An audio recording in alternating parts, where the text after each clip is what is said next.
in terms of culture, as we all know, the way I see culture is different from the way you see culture. What is the definition of culture in Kashmir? There again, something that's very important is the intersections, right? A Pakistani Muslim in the UK has a very unique experience which is different from a Pakistani Muslim in Pakistan. It's like a marble cake. That's an analogy that many people draw. How are you today? I'm good. How are you doing? I'm very well, thank you. Could you please do the introductions in terms of who you are and what your research is about, please? Perfect. My name is Raghavi Viswanath.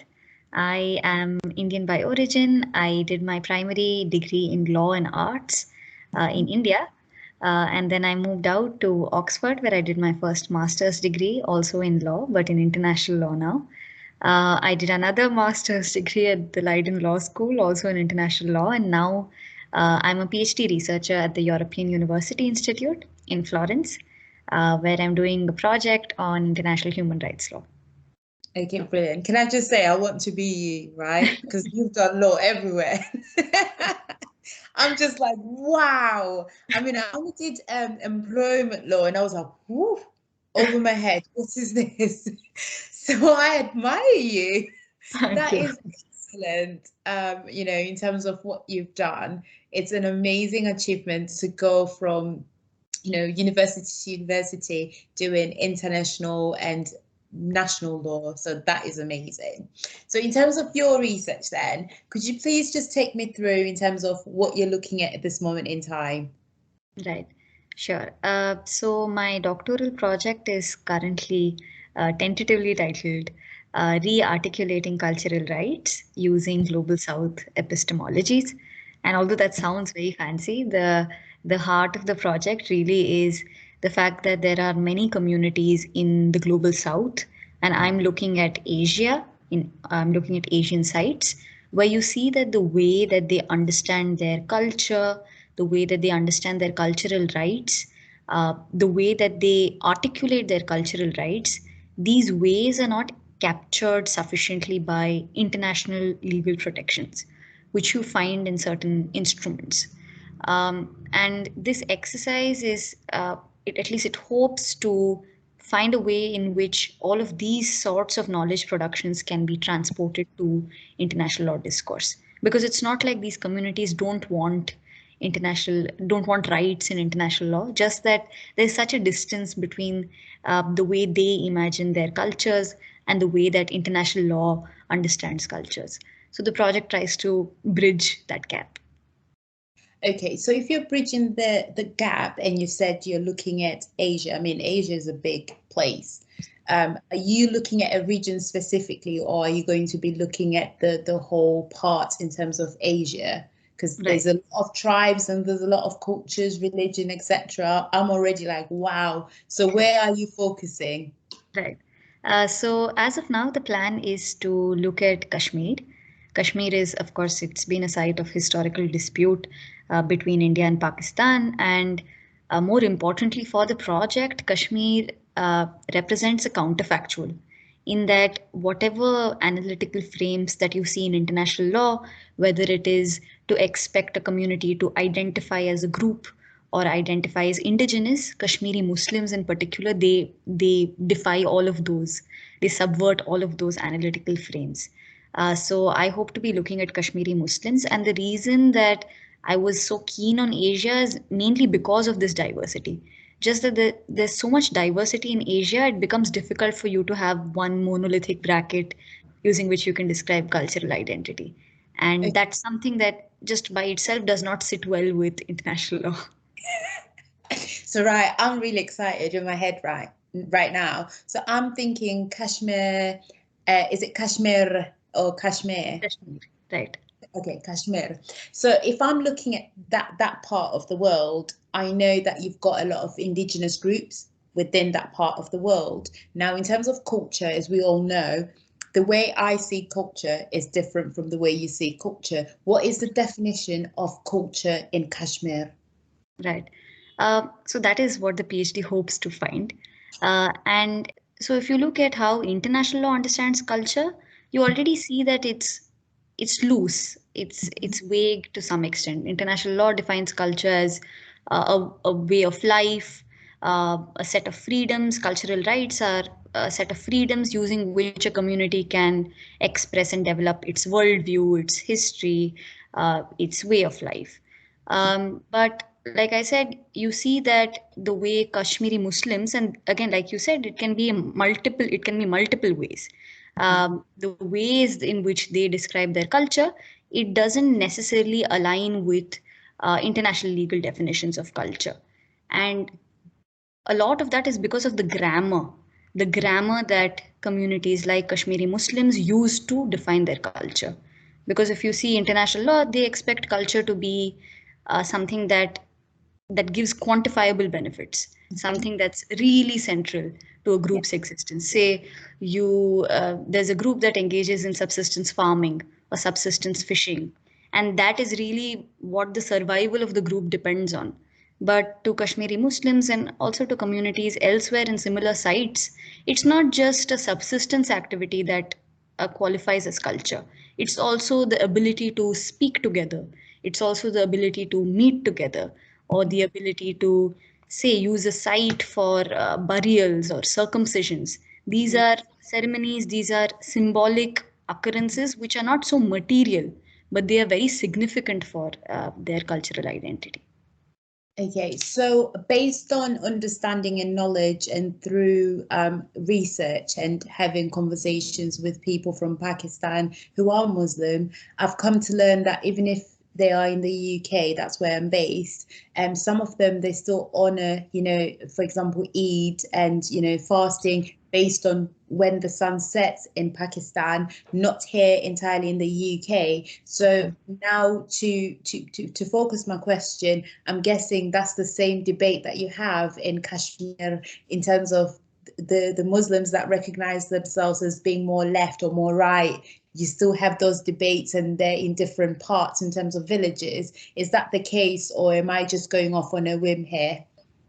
No, you're quite right that every village is by itself home to a spectrum of views, where cultural identity is not a vacuum.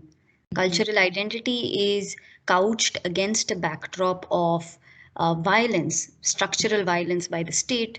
It's couched against a backdrop of ethnic violence inter se, between groups, between districts. It's couched in a backdrop of political identity. So you see that there are lots of these variables that are at play. So if we attempt to define culture in an isolated way, we will be ignoring all of those variables.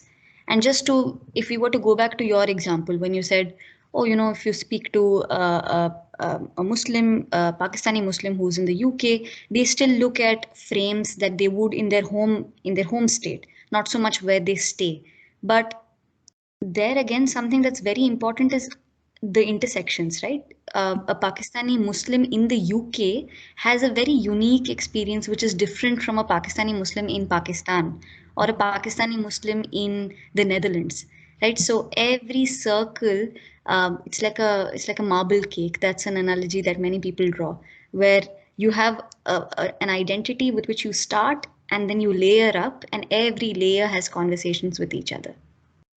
So basically what you're explaining here is that for the groups in the villages, the rural areas, we'll put it that way to make it easier for myself, we've got different labyrinths, in terms of from culture, dialects, and all those things play a pivotal role. I mean, religion, we all know that it plays a pivotal role in everything, and age, wisdom and all that stuff.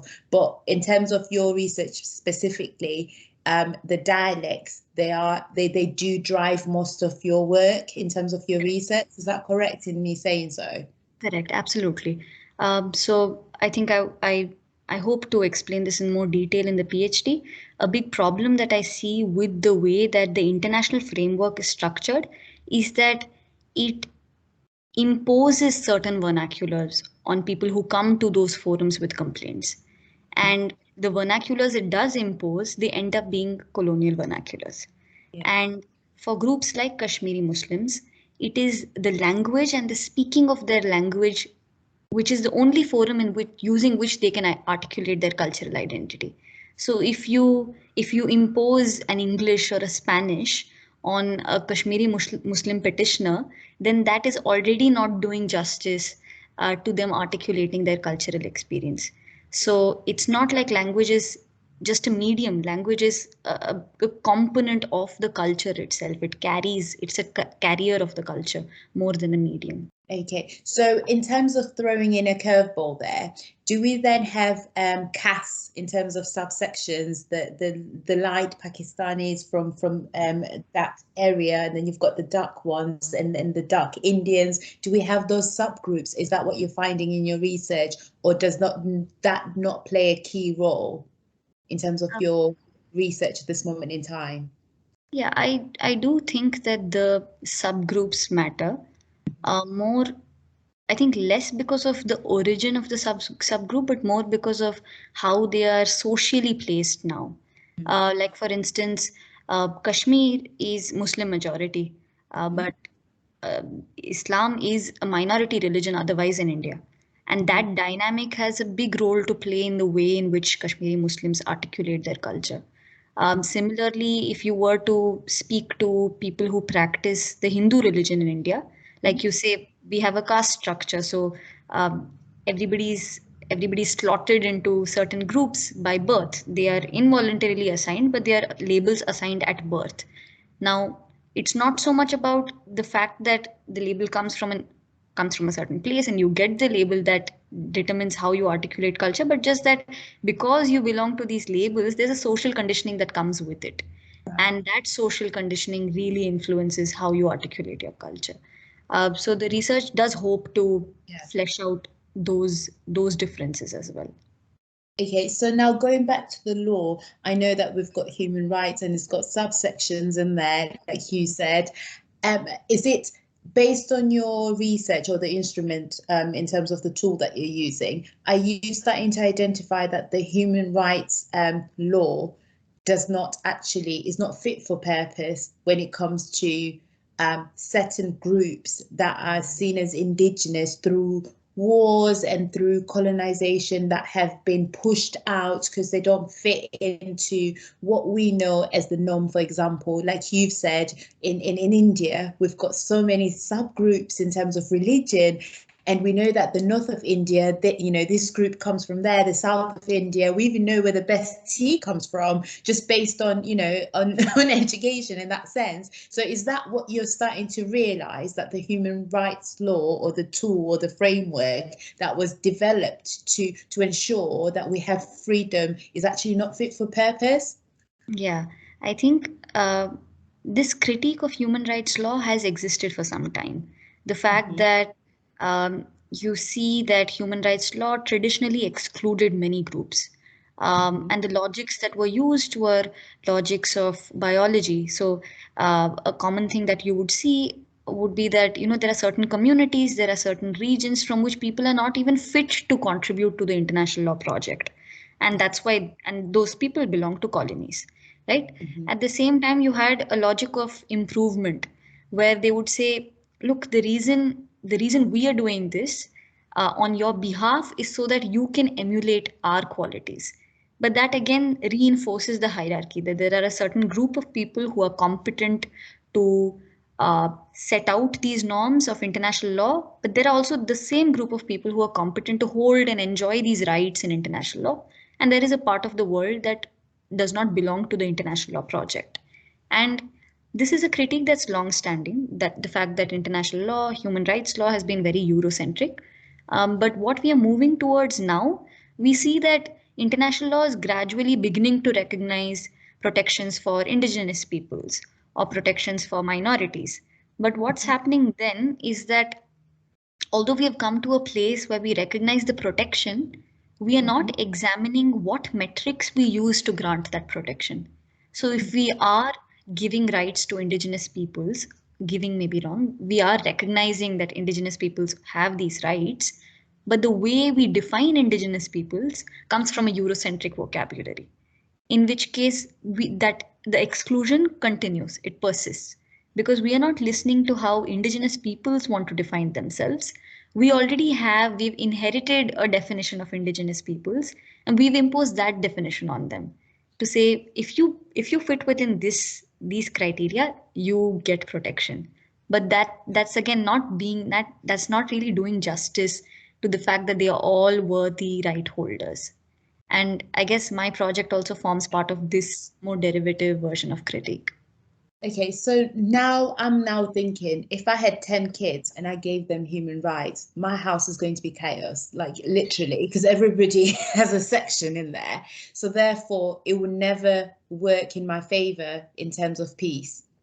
So if we're going to, I mean, looking at it from a global perspective, if we went to every village, around the world, whereby we've got indigenous people that are yet to be discovered, and yet we've grouped them as indigenous people, or the Amazonians, etc., as you know the terms, how would that help us globally, in the sense of the current issues that we're facing, and how do we get that balance? Because when you give people too much freedom, as you know, it's a recipe for disaster. You've heard of the term, in terms of the Cobra theory, that was a positive idea. I mean, brilliant, but the after effects, not so great. So I guess what I'm trying to understand now is how would you help all the different groups globally? So the starting point is that it's not on anybody to give rights anymore. Everybody has these rights. It's just that the law is gradually being instrumentalized to recognize them. Okay. So what the exercise that we are talking about is just an exercise of codification, an exercise of recognition, but not an exercise of granting. So there is nobody who has the epistemic authority, or who should have the epistemic authority, to determine who has and who does not have rights, because rights everybody has. What we do determine is how much we can restrict those rights in law using a forum like law. So I guess in that sort of rubric, where the question is that everybody has these rights, and at some point you have to place certain restrictions for just two ends of governance, two ends of peace, justice. I think the real lacuna is the fact that, again, like I said before, these restrictions are being viewed from a very unicentric perspective, from the perspective of the state. Yeah. And state goals are different from the goals of indigenous peoples. But that's not to say that there can be no intersection between these goals. We might be able to find intersections between these goals only if we put these communities in conversation with each other. So what we should be moving to is a more participatory model where every community can say, this is what we want. States can say, this is what we want. And so long as they are on the same table and they are recognized as equals, it will become easier for them all to find out where their demands meet. Okay, so I'm hearing what you're saying, but in terms of community and rural areas, and also wants and needs, it can be difficult, as you've done law, from a local perspective, and then you're now doing it from a global perspective. As you know, if you give me the ability to have options, if I can go down the route of positive colonization, I will go down that route. I will show you what you think you should receive, and I will influence the outcome. So if, for example, in that rural area, there aren't so many, maybe it's an aged community, and there aren't so many people who are educated, how would they know what would work and what wouldn't work? Because I'm guessing some of these areas, they aren't necessarily educated to that level whereby the reasoning can be at that point where they can see that this person is actually after this and they're saying this, if you understand what I mean. Right. So I think this implicates two things. First is that casting that demand in the language of law requires training. That's fair. Yeah. And that training becomes the onus of the same entities who are responsible for the fact that these communities do not have the means to get to a more a better place of well-being. Mhm. In most cases, they are Western states. They can be corporations.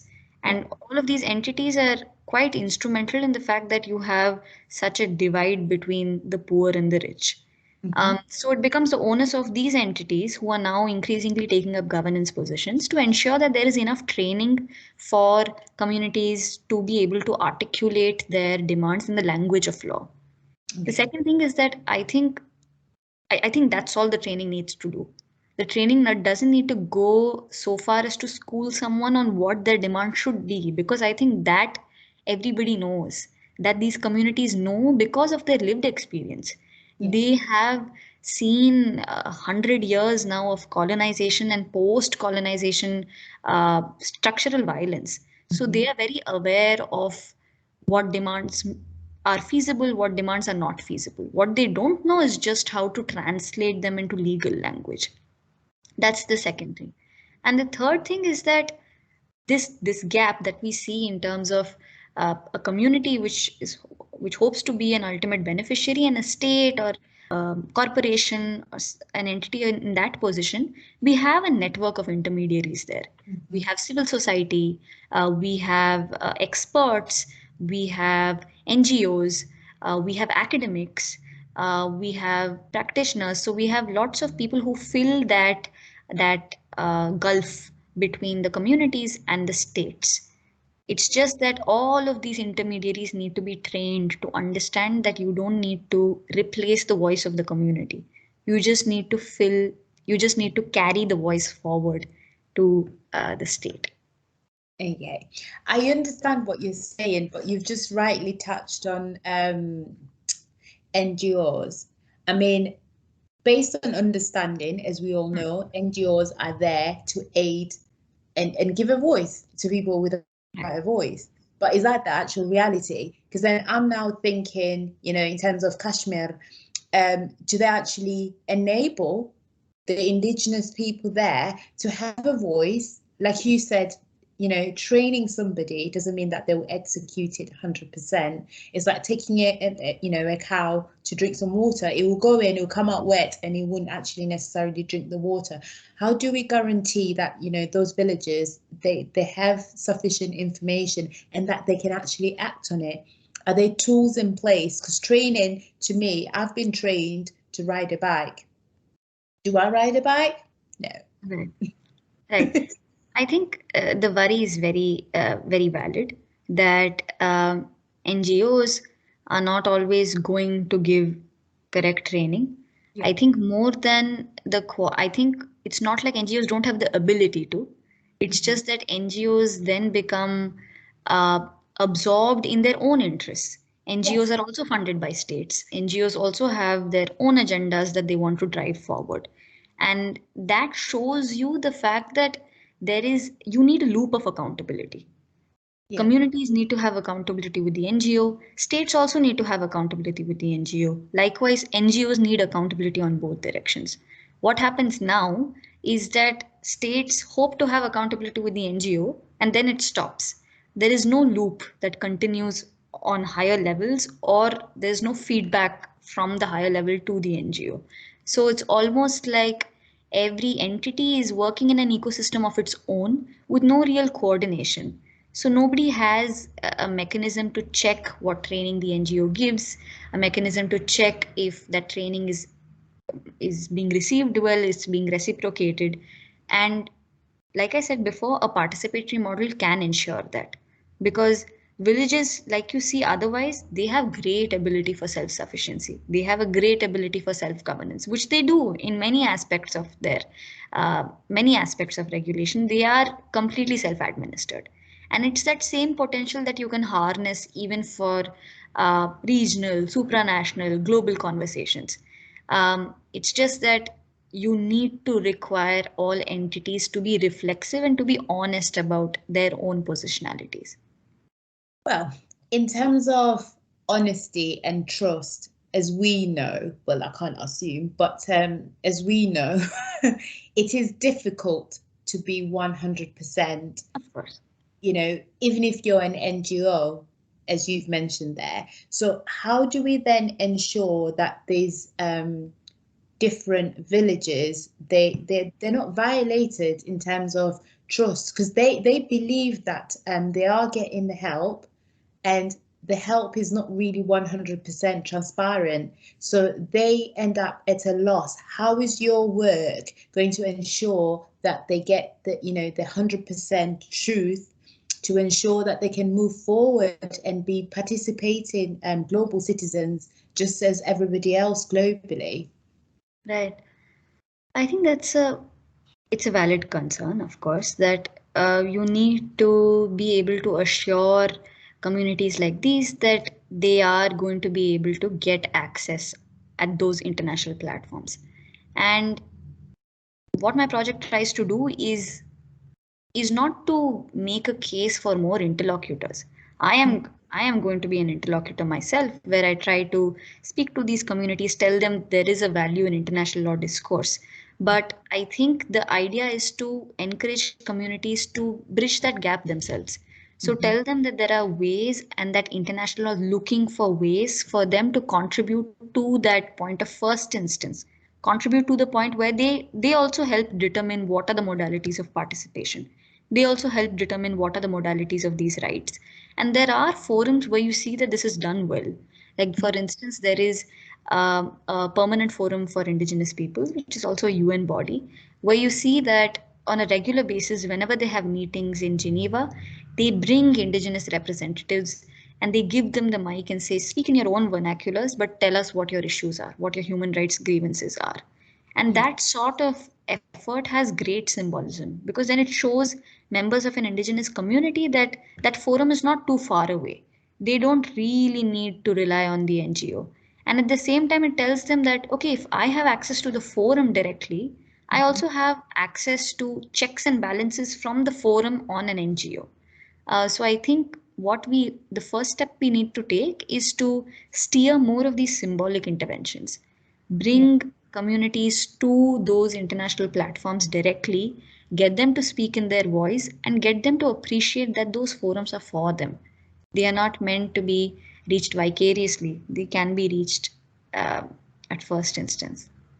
Okay, so now in my head, I'm thinking the individual that will go, for example, to the United Nations, are we then going to pick a chief or the head of the mosque? Because again, they have their own agendas and it can be biased, you know. So how do we ensure that from our village, we're sending the right candidate to go and speak for us? Because there's a fine line, you know.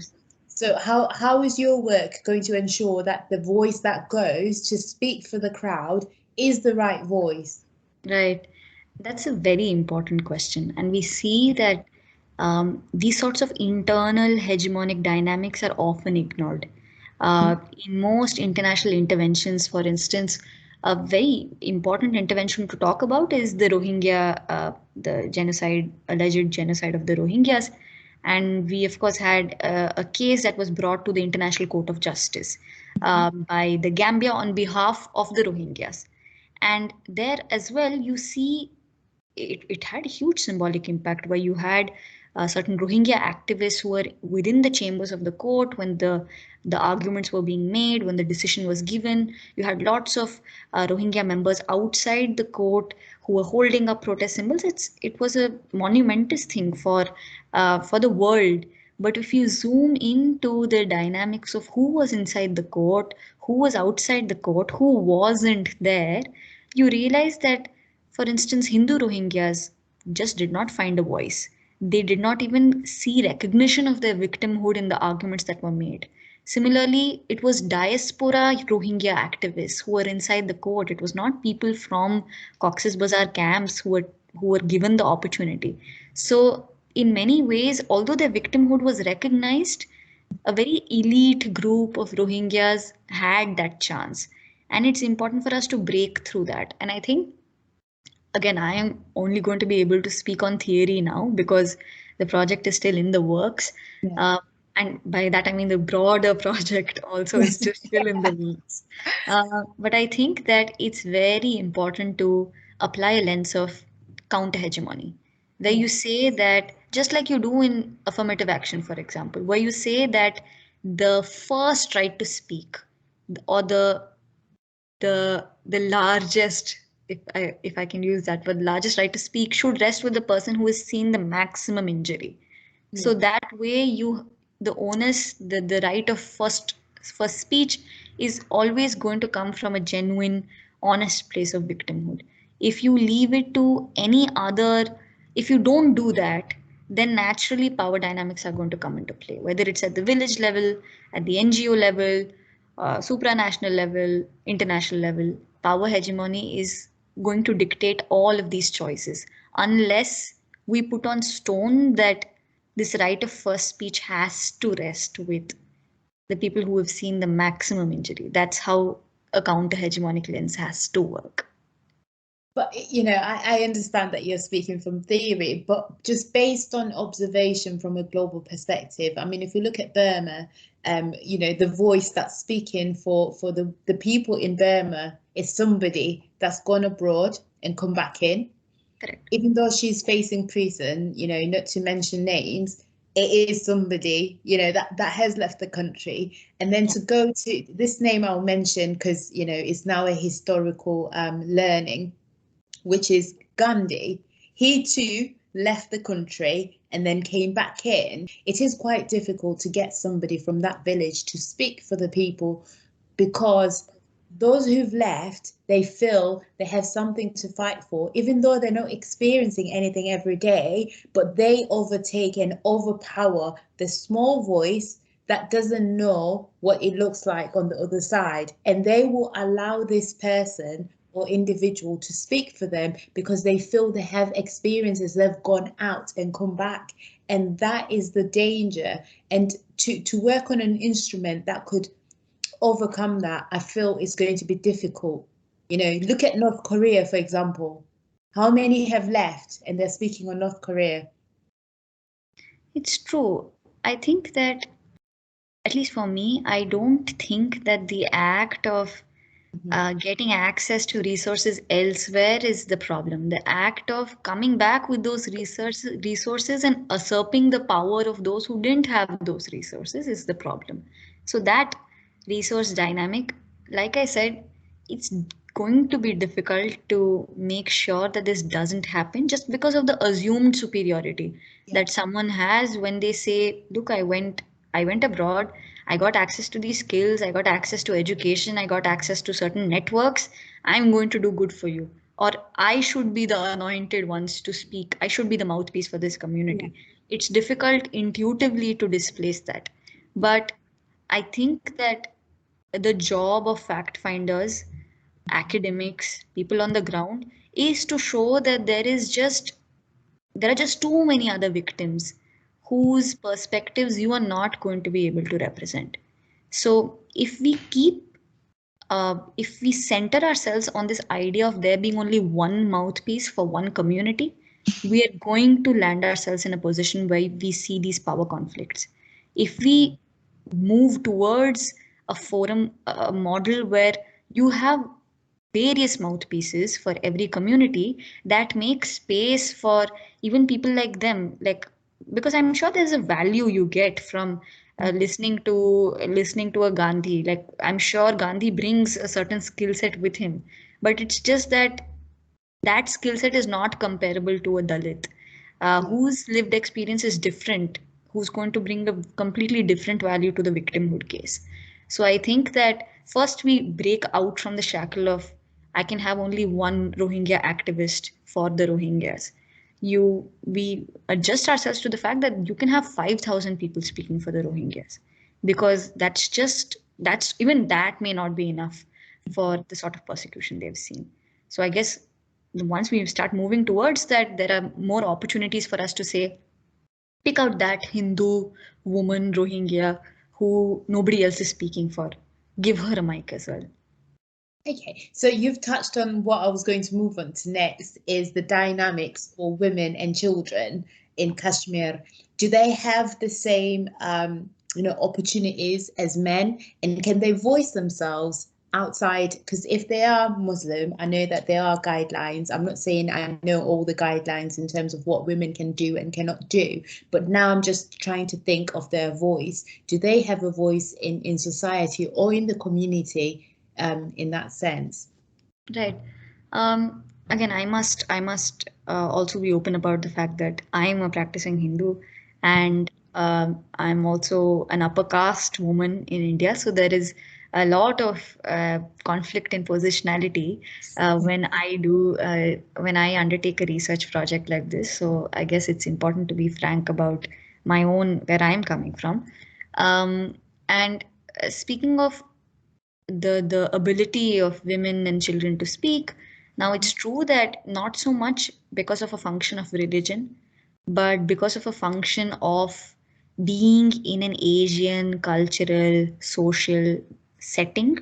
We see that the voices of women, the voices of members of the LGBTQ plus community of children, they continue to be marginalized. Lower caste Hindus, lower caste, I mean, Dalits across religions, they continue to be marginalized. But I think what you see amongst the youth activists who are taking to different cultural forms, whether it is poetry or cartoons or music or illustrations, you see a great resurgence. You see great impacts that women contributors are making there. You see a great impact that also LGBTQ plus contributors are making there. And I think that's already very, very refreshing.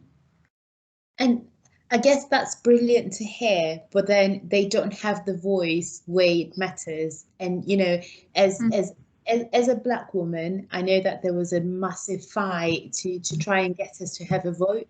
And in terms of my generation, we have a choice of whether we want to go and vote or we don't want to vote. So I guess we've forgotten what the struggle was, you know, to get us to that point.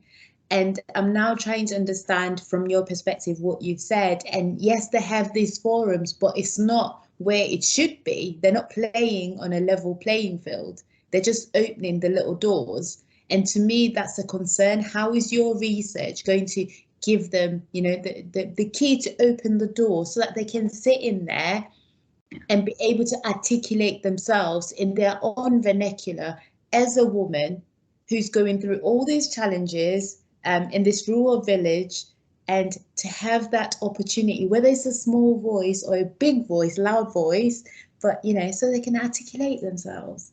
Right.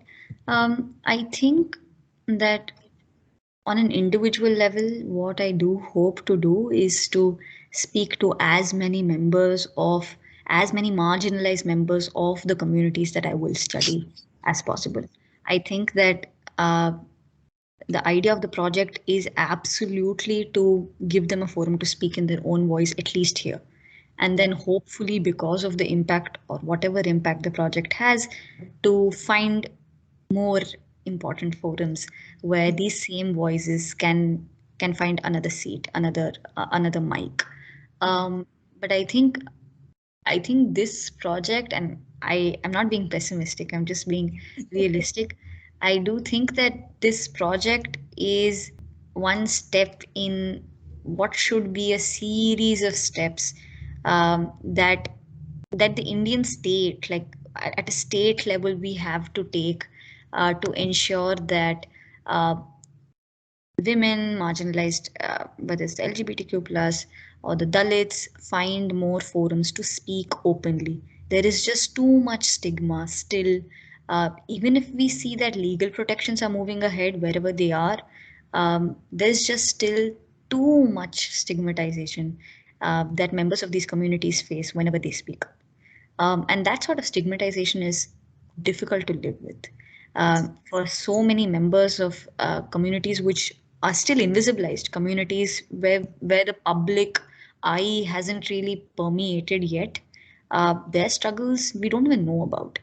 And so just to think about the fact that there are all of these voices that we don't even know about, let alone haven't heard, that is already a big warning that there's a lot of work to be done.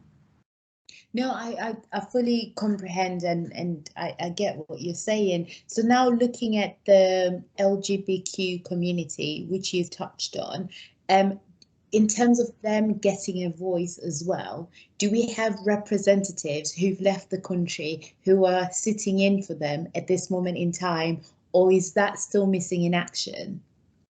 Right. I must confess that I haven't already chosen my universe of subjects for my research yet. So I do have to look into this.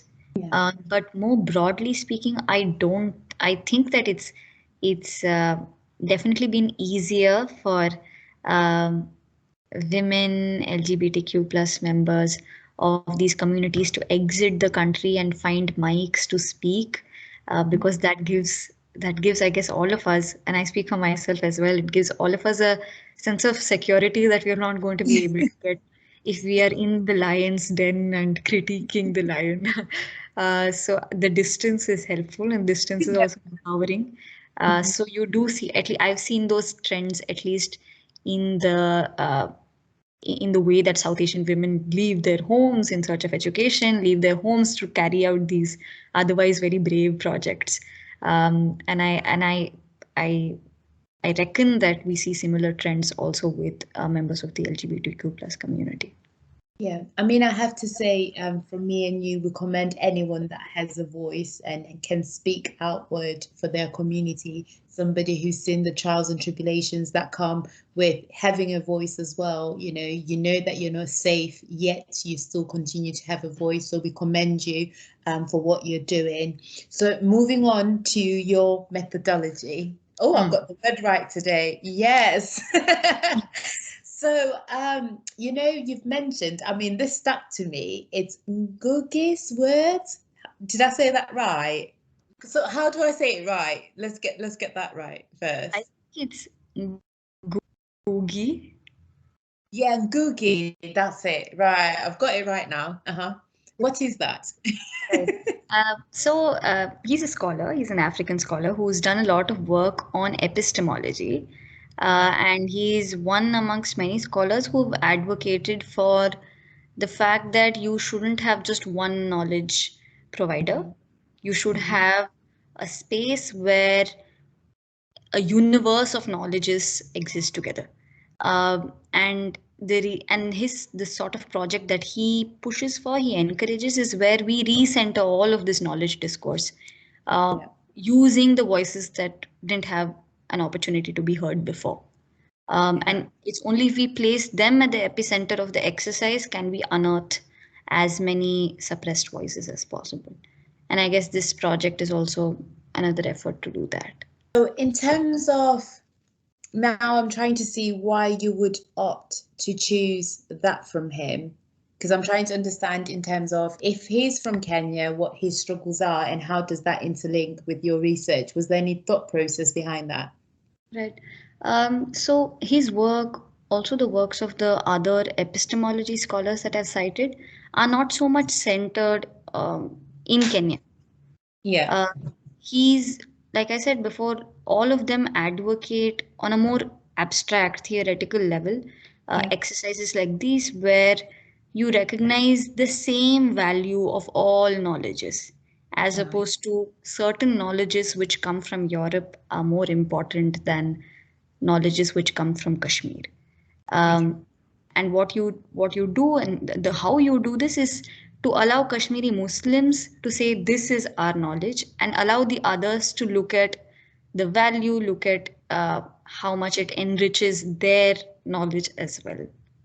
Okay, so basically what you're saying is each group globally has a voice, and we can't just pick the colonial voices to basically come up with a map to freedom, because that map is not fit for purpose in terms of the other sub-regions that were colonized at the time, is that they didn't have a voice. Correct. Exactly.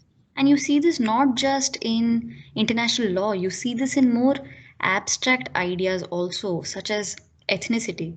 How the world understands ethnicity, it is only per markings that have been drawn by Europeans. that have been drawn by settlers. So you see that there is such a high tendency for international media, like Western media actually, to quickly call conflicts in African settings or Asian settings ethnic conflicts, when actually they might be conflicts based on land or conflicts based on completely other criteria. Yeah. But they are very quickly called ethnic conflicts because ethnicity was defined in that way. Yeah. And because of the fact that we retain such understandings, it also becomes difficult to draw attention to a forest fire. It becomes difficult to draw attention to the fact that a house is burning down. That area it needs addressing quickly. It's not just a prolonged ethnic conflict that has no solution in mind. If this is a land conflict, this is land dispute, it has a solution. Yeah. But if ethnicity is the dominant narrative, you're not going to be able to uh, make sure that the solution is given in enough time. So I guess all of these works just go to show that we have to junk labels, especially when those uh, were created by colonizers, were created by people who were not the people at the receiving end of the crisis.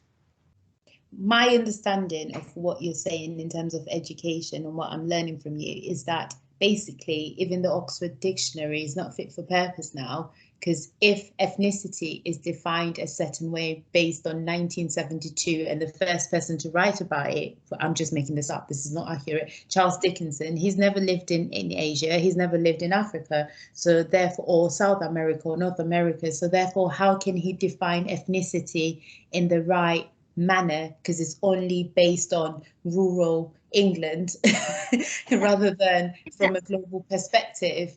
So therefore, Exactly. the root word, whether it comes from the Greeks or whether it comes from the Romans, it's just not fit for purpose because everybody is not off that box. Is that Exactly. correct? That's 100% correct. And I must just clarify that that does not preclude, say, someone who wants to come up with an Oxford dictionary from creating an Oxford dictionary, so long as they are able to make the Oxford dictionary a space where you have a zillion understandings of ethnicity. Like But then, when you have one dictionary, one source which is self anointed as the source of knowledge, that becomes the problem. okay, so now I understand that, but some words have gone through pejoration, amelioration over time. For example, the word gay, it meant beautiful back in the day. Now it means something totally different. Is that the same then for ethnicity? Have we gone, in terms of the current world, ethnicity meant something different then? How do we then get the precise definition when words change in meaning over centuries? How do we get to that point where we're all happy? I guess is what I'm trying to get to.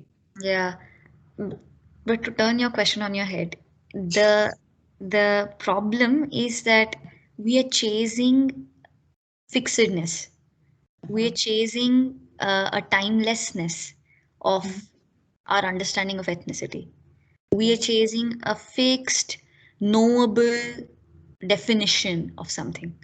And ethnicity, culture, they're all continuously evolving. Even for one person, there is a frame of reference that's continuously moving in terms of how I identify my ethnicity, how I articulate my ethnicity.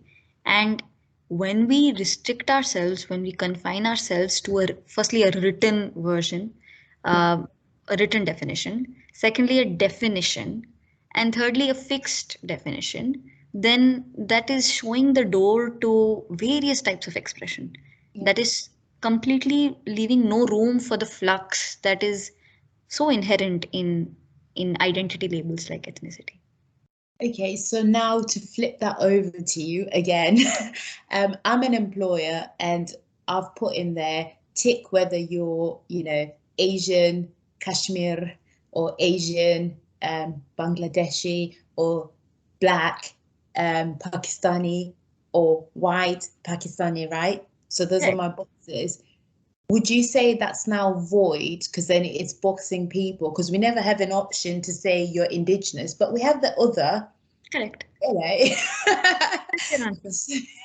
So is other indigenous, or do you think it's not fit for purpose at all? Would rather have, an open blanket to say it doesn't matter where you're from. We just need the age, obviously, for details, and the region where you're from. What are your thoughts on that? Okay, so I am not in favor of junking questions about ethnicity, because I think that ethnicity is a very important thing to keep in mind in today's times when you want to reverse the ills of colonization, when you want to open out opportunities to people who have been denied these opportunities for ages. So keep ethnicity. And you want to keep the labels, because there might be people who subscribe to those labels. In whatever way that they subscribe to them, they subscribe to the labels. But then keep the option open for someone to say, my ethnicity is fluid. Keep the option open for somebody to say, other, I will articulate my ethnicity as whatever I think it is right now.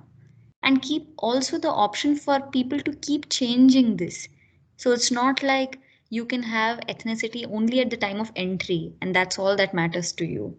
You should be able to give people the option to come back to you and say, oh, I think that I identify my ethnicity differently now. Or I think that I identify like you would with sexual orientation. I identify my sexual orientation differently now. So I think that it's important for all of these metrics to make room for flexibility. That makes life so difficult, though. Can you imagine? This week, I say I feel like I am Asian, and I'm from China. Next week, I come back in and I say, oh, actually, I'm feeling like maybe I'm Black American. Next Right. week, I come back. So in terms of data within an organization, that becomes really complex and hard to manage in that sense. I understand what you're saying, but it becomes a huge cost for HR. Because then each week you're having to change. And imagine if you're you're an employer. I mean, Kashmir, you've got a lot of factories there. So that means you've got 1,000 employees on the shop floor before you get to the offices. How many times are you changing this? But one thing we must understand is that ethnicity is only a certain degree of fluid. It's not like today I identify as Asian, Indian, and tomorrow I'm going to identify as Chinese. I'm not going to do that. I'm saying that within Asian Indian, we have a spectrum of ways in which we want to articulate our identity, and that level of flexibility is not going to be too much of a cost. That it's just that current models don't even make that much room. Okay.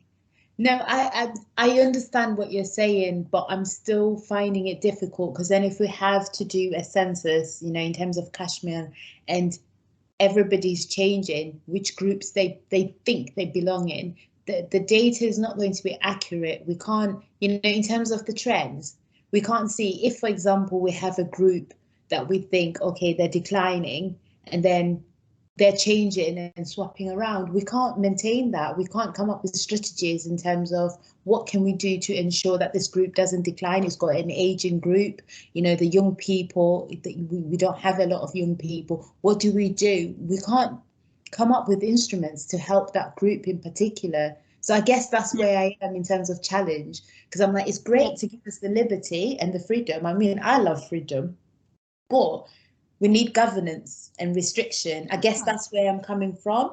I hope you understand what I'm trying to articulate. Yeah, I understand that there can be practical difficulties, but I think that even in a governance space, when you are going to come up with policies based on how much need you see, Yeah. the flexibility that might have to be taken into account is uh, not going to lead to a wrong beneficiary, because whoever these policies are going to cater to, they will all need those policies. So it's really just a question of degree. And governance, you already have tools which are in real time. You already have tools to make for that to take account of margins. So flexibility is just another word for margin. but it has a big symbolic meaning insofar as allowing people the autonomy of spelling out their ethnicity, autonomy of articulating their cultural identity in their own way.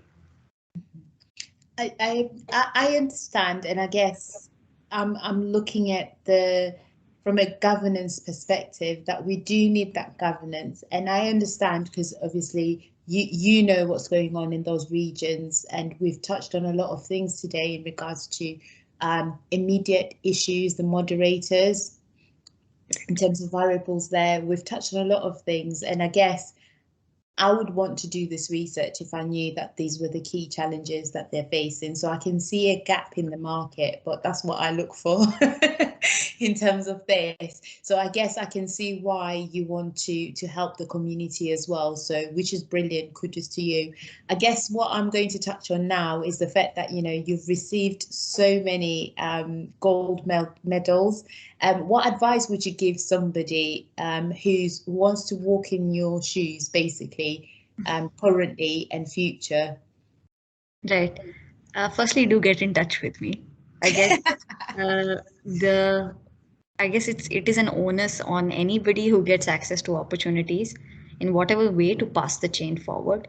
And when it is when there is an issue of visibility, the first thing that should be done is to make sure that whoever needs help can contact people who are willing to and in a position to help. That's number one. I think second, just in terms of, I guess each person has a very unique experience in terms of the challenges that they encounter and also what ambitions they have. And especially as someone who came from the global south, although I hold a lot of privilege back in India, in my current setting I don't, because I'm an immigrant, I am a woman, I am not already in the professional working space in some way. So of course you see that there are lots of privileges that I've lost them. So it's difficult to navigate, but I think that something that you need to have clarity on is whether you're passionate about something, whether you're truly passionate about something. Because if you're not, nothing else is going to be able to give you the drive to go through all of these challenges. I guess the last thing that I wanted to touch on is for women who are not from a privileged group. What advice would you give them? I guess because you've experienced both worlds, haven't you? So to the person that's sat there going, well, I'm not really privileged and, I don't have the right tools to get me in there. What would you women specifically, what would you advise them? Right. I think something that I have found extremely helpful is to create community of other women. I love diaspora communities, especially of women. I find that they are so liberating for me. Some of my fondest memories of my time outside India have been with Asian women. All of us have sharing our issues with our families, our issues with conservatism, our issues with suddenly adjusting to this sort of life where we are migrants, where you constantly feel like people are judging you because of your color, because of the fact that you look different from them. So I guess that something that is essential is that you have a support system. And oftentimes this support system, because you're a migrant, is not going to come to you. You have to look for that. You have to seek out your support system. But I think the first thing you should do is get your support system intact. Okay, so I guess what you're saying is have an entrepreneurial spirit and mind. Yeah.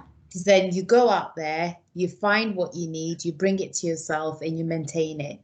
Have the ability as well to build relationships because they help you with your mental health is what you're saying. And I must say that